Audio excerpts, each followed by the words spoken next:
Apakah itu takwa dan reda? Takwa ialah berusaha membina kehidupan yang terlindung untuk semua orang. Kamu akan menjaga hakmu, undang-undangmu, maruahmu dan sebagainya. Dalam perlindungan ini, untuk memastikan perlindungan ini dapat dicapai, unsur paling asas ialah membina konsep kebertanggungjawabaan secara telus. Ya, Nabi Muhammad SAW mengadakan satu pertemuan dengan wanita-wanita Madinah sebelum berhijrah dari Mekah ke Madinah. Baginda memanggil mereka dan adakah di situ hanya satu perjanjian yang dihadiri oleh wanita sahaja secara lisan. Jika aku datang ke Madinah, adakah kamu akan menyokong aku? Hanya wanita-wanita sahaja. Perselisihan, malah kewujudan pandangan yang berbeza-beza pun adalah satu rahmat. Kenapa? Kerana apabila perspektif yang berbeza dikumpulkan dalam satu fokus, ia akan menguatkan dan memperkukuhkannya. Istanbul.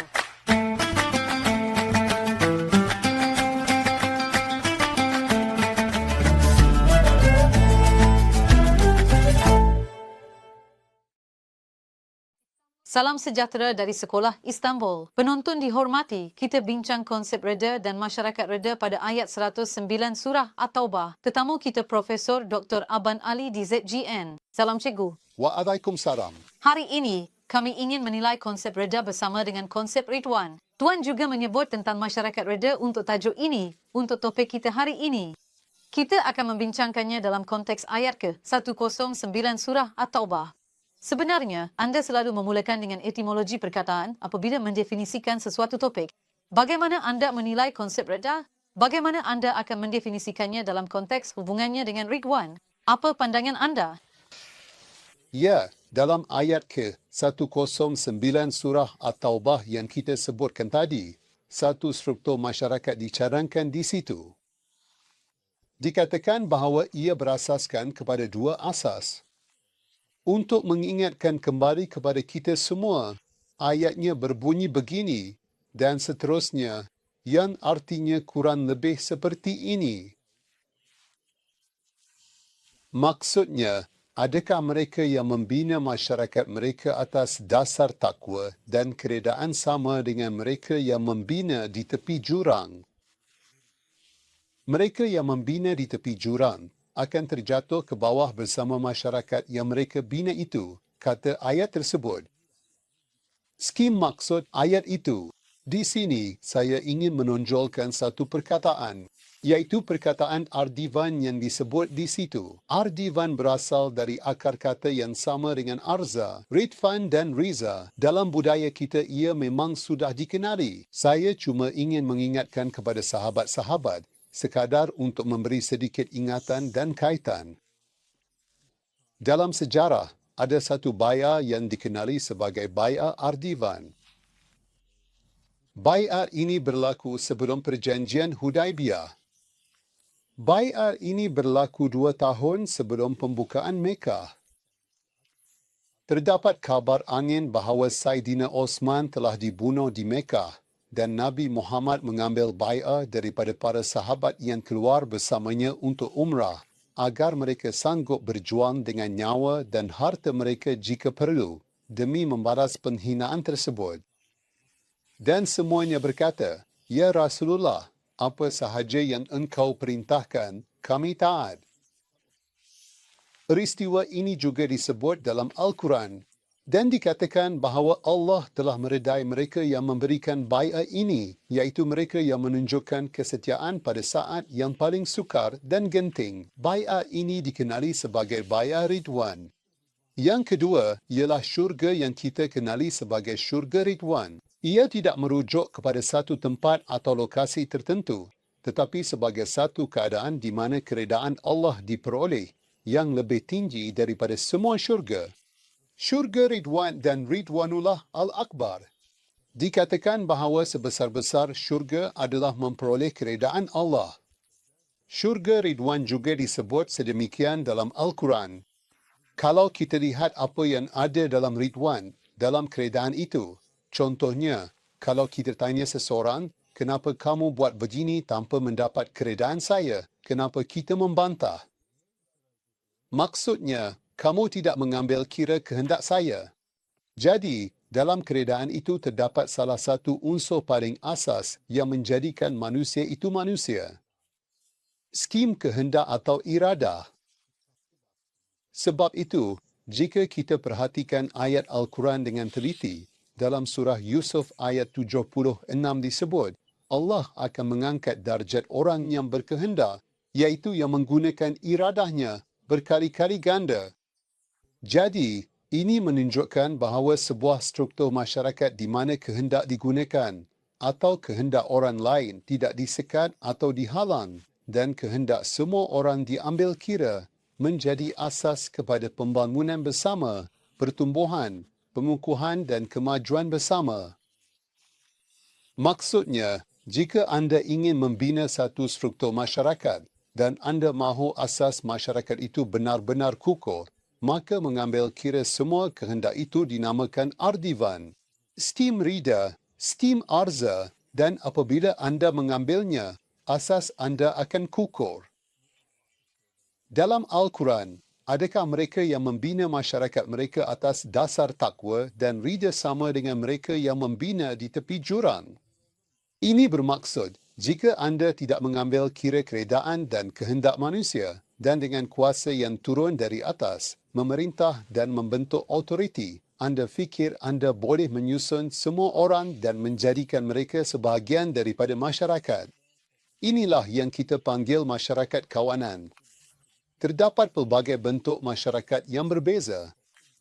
Jika seseorang tidak menyertai dengan kehendaknya sendiri, itu adalah masyarakat kawanan. Masyarakat ini ditakdirkan runtuh. Dan bahagian kedua ayat itu seolah-olah menggambarkan masyarakat itu dibina di tepi jurang. Ia boleh terjatuh ke bawah bira-bira masa kerana anda tidak ambil kira kehendaknya. Seseorang boleh berkata, kamu tak pedulikan kehendak aku, lalu memberontak. Jadi, ada dua asas utama. Hari ini saya tidak fokus pada asas pertama, takwa. Kalau nak ringkaskan, apa itu takwa dan reda? Takwa ialah berusaha membina kehidupan yang terlindung untuk semua orang. Kamu akan menjaga hak kamu, undang-undang kamu, maruah kamu dan sebagainya. Dalam perlindungan ini, unsur paling asas untuk memastikan perlindungan ini ialah membina konsep kebertanggungjawabban secara telus. Anda akan mewujudkan satu sistem di mana semua orang perlu bertanggungjawab. Yang memerintah, yang diperintah, bekerja, majikan. Yang paling atas sekalipun, yang paling bawah sekalipun, semuanya perlu bertanggungjawab. Ia mesti telus supaya kehidupan terlindung ini dapat diwujudkan. Maksudnya, kerana saya perlu bertanggungjawab, saya akan lebih berhati-hati. Kerana saya berhati-hati, saya bukan sahaja melindungi diri, malah hak dan undang-undang orang lain juga tidak akan terabai. Inilah takwa. Orang yang paling atas sekalipun, seperti pemerintah atau raja, akan mengambil kira pengawasan dan pertanyaan daripada yang maha tinggi. Bayangkan, kepada seseorang yang berkata dia tidak bertanggungjawab kepada sesiapa pun, kamu katakan bahawa takwa bermaksud accountability dan kamu juga tidak terkecuali daripadanya. Takwa dalam struktur masyarakat itu menjadi unsur yang membentuk dan mengukuhkan asasnya.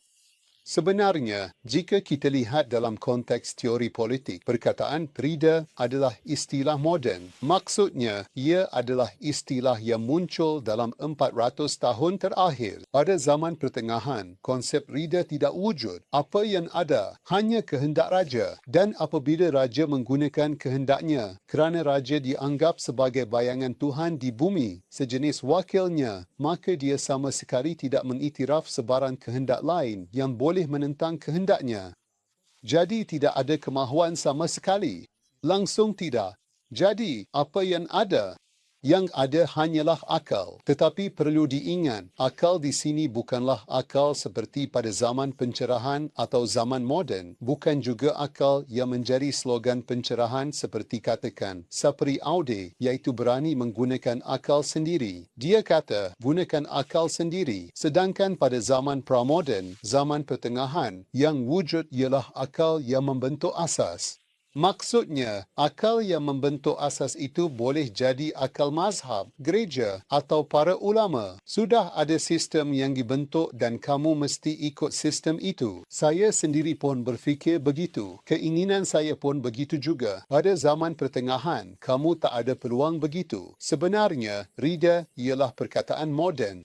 Dan sebelum teori-teori politik wujud lagi, dalam teks Al-Quran, apabila rida diambil sebagai salah satu daripada dua unsur utama untuk membentuk sesebuah masyarakat, bagi saya, itu sangat membuka minda.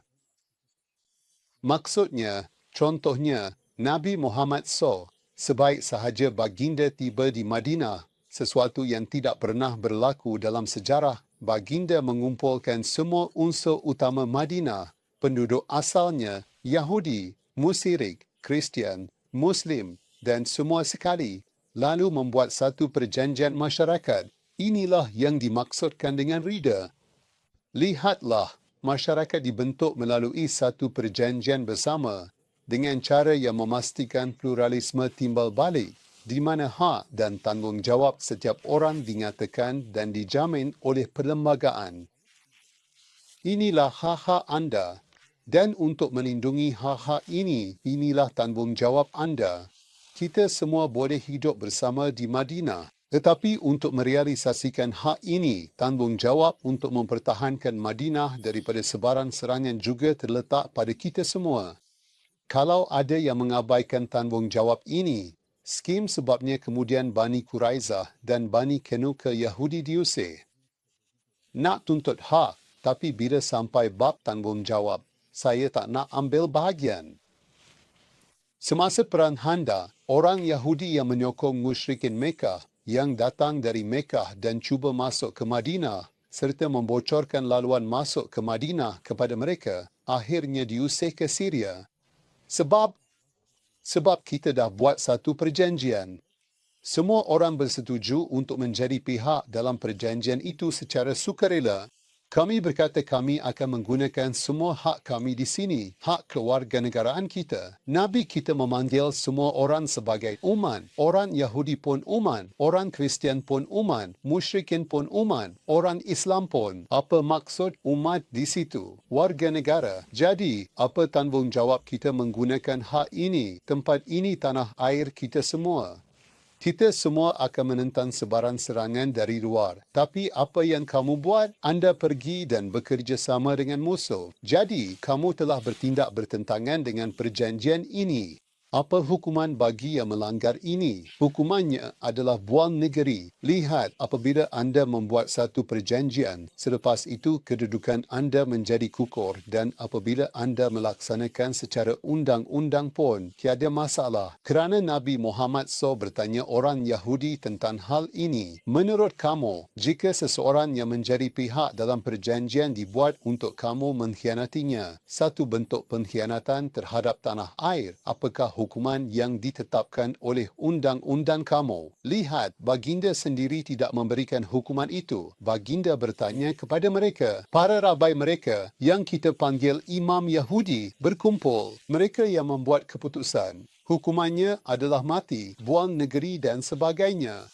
Jadi, oleh itu, dalam zaman moden ini, perkataan kerelaan bermaksud mengambil kira kehendak individu kerana semua orang menjadi sebahagian daripada masyarakat. Jadi, ambil kira kehendak sendiri. Sebagai contoh, kita panggil dokumen Nabi Muhammad di Madinah itu sebagai Piagam Madinah. Tetapi ia dipanggil piagam kerana memang ada dokumen bertulis. Jika kita mahu memberi nama yang lebih bermakna, saya ingin memanggilnya sebagai kontrak sosial.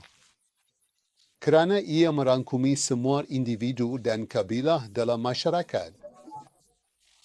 Saya ingin mengambil kira kepelbagaian, struktur yang pelbagai di situ. Maksud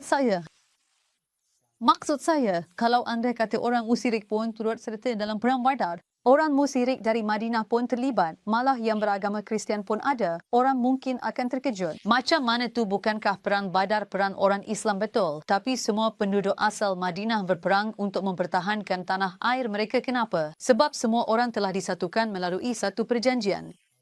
Tindakan Nabi Muhammad membentuk sistem konfederasi seperti ini di mana kabilah-kabilah yang sebelum ini saling bermusuhan diambil persetujuan dan pandangan mereka serta menjadikan mereka pihak dalam satu kontrak sosial adalah yang pertama dalam sejarah. Maksudnya, sebelum ini tak ada K. Bukankah ada undang-undang ONAMO? Ada. Tapi macam mana pula dengan apa yang dilakukan di sini? Di sini, persetujuan orang ramai diambil, bukan dipaksakan dari atas oleh satu kuasa pengasas. Ia berasaskan persetujuan. Melihat contoh seperti ini di sekeliling Piagam Madinah yang mencerminkan teori yang dibangunkan pada zaman moden memang sangat mengagumkan. Maksudnya, yang dipanggil akal pengasas itu bukanlah satu sistem yang dipaksakan, tetapi sesuatu yang dipilih sendiri oleh orang ramai yang disertai rela dan ini juga membawa kepada tanggungjawab. Dalam episod lepas, kita bincang perjanjian, kontrak, best MIE list yang kita buat dengan Allah. Di situ juga, jelas bahawa kita telah menunjukkan kerelaan untuk menyertai perjanjian itu dan selepas itu kita memperoleh satu tanggungjawab. Sebenarnya, saya dapati ada persamaan dengan perkara ini juga, cikgu. Sekali lagi, ada satu perjanjian dan di sini, kerana kita menyertai perjanjian itu dengan kerelaan sendiri, kita juga memikul satu tanggungjawab. Memang sangat berkait, satu kaitan yang tepat. Yang penting di sini ialah kerelaan. Kerelaan dari pelbagai pihak pada masa yang sama akan meningkatkan kualiti keseluruhan atau lebih tepat lagi, bahagian-bahagian akan meningkatkan kualiti keseluruhan. Kita akan saling menyokong antara satu sama lain di situ. Ini seperti dalam Al-Quran. Contohnya, apabila ahli kitab diajak untuk bertemu di satu titik bersamaan antara kita, dalam seruan, kata itu sendiri berasal dari akar kata yang bermaksud naik bersama. Perkataan ala bermaksud meninggikan, membesarkan, keluar daripada keadaan sedia ada, melepaskan diri daripada keadaan yang menindas kita, melepaskan diri daripada risiko, keluar daripada krisis. Dalam semua hal ini, ada seruan untuk datang bersama. Siapa yang diajak bersama? Ahli kitab. Siapa ahli kitab? Yahudi dan Kristian. Apabila anda mengajak orang lain, kerjasama dengan orang lain akan meninggikan anda. Ya, Bukan meminggirkan atau mengecualikan. Dalam Al-Quran perbezaan pendapat. Ini kata-kata Nabi Muhammad. Semoga Allah merahmati umat konflik. Perbezaan dalam kalangan umatku. Perbezaan. Khalifah. Maksudnya khalifah yang diciptakan Allah di bumi berasal dari akar kata yang sama. Dalam bahasa Melayu, perkataan beraneka yang kita gunakan juga berasal dari akar kata yang sama. Perbezaan, kewujudan pandangan yang berbeza-beza itu sendiri adalah satu rahmat. Kenapa? Kerana apabila perspektif yang berbeza dikumpulkan pada satu titik, ia akan menguatkan dan memperkukuhkannya. Baiklah, jika kita lihat pada hari ini, Ustaz, itu satu mesej yang sangat indah. Tetapi pada masa yang sama, apabila kita melihat zaman moden, kita sebenarnya mengatakan bahawa berbanding dengan zaman dahulu, kita bertindak dengan kehendak bebas yang lebih besar. Kita bertindak atas kerelaan kita sendiri. Tetapi adakah benar begitu? Adakah boleh dikatakan bahawa sekarang tiada satu pemikiran pengasas? Kita benar-benar bebas sepenuhnya dan kita bertindak berdasarkan kebebasan itu? Tidak sepenuhnya. Tetapi jika anda lihat pada zaman pertengahan, pada zaman struktur feudal, zaman pemerintahan beraja, anda akan lihat bahawa kemanusiaan telah maju dengan cara yang tidak dapat dipertikaikan. Hari ini kita ada konsep masyarakat sivil. Kita bercakap tentang kesivilan. Dulu anda tidak boleh bercakap tentang perkara seperti ini. Maksud saya, sama ada di China, India, Timur Tengah atau Barat, ia tidak bezanya. Apa yang saya katakan ini adalah kenyataan yang sangat umum. Seperti saya katakan, iradir dan arza adalah perkataan yang dihasilkan oleh zaman moden. Maksud saya, konsep kontrak sosial. Hanya selepas Jean-Jacques Rousseau anda boleh bercakap tentangnya, tentang kontrak sosial. Tetapi maksud saya ialah Piagam Madinah oleh Nabi Muhammad adalah contoh pertama kontrak sosial. ya. Maksudnya, ia satu definisi hak dan tanggungjawab. Untuk anda sampai ke Magna Carta pada tahun 1215, berabad-abad lamanya perlu berlalu. Sebelum wujudnya Magna Carta yang merupakan definisi bertulis pertama tentang hak dan undang-undang, perkara seperti ini sudah pun dilakukan dan itu sangat penting. Disebabkan itu, Saya nampak kekuatan kehendak ilahi yang mahu kehendak-kehendak berbeza diambil kira. Maksudnya, pada zaman di mana hak untuk hidup pun tidak dimiliki oleh ramai orang, di mana perhambaan masih wujud, pemberian kebebasan dan kehendak seperti ini benar-benar satu revolusi besar dan juga bermakna satu kontrak sosial yang sangat penting. Benar-benar kesetiaan. Bayat itu sendiri sebenarnya adalah pengambilan persetujuan. Nabi Muhammad SAW sebelum berhijrah dari Mekah ke Madinah mengadakan satu pertemuan dengan wanita-wanita Madinah. Baginda memanggil mereka dan adakah di situ hanya satu perjanjian yang dihadiri oleh wanita sahaja?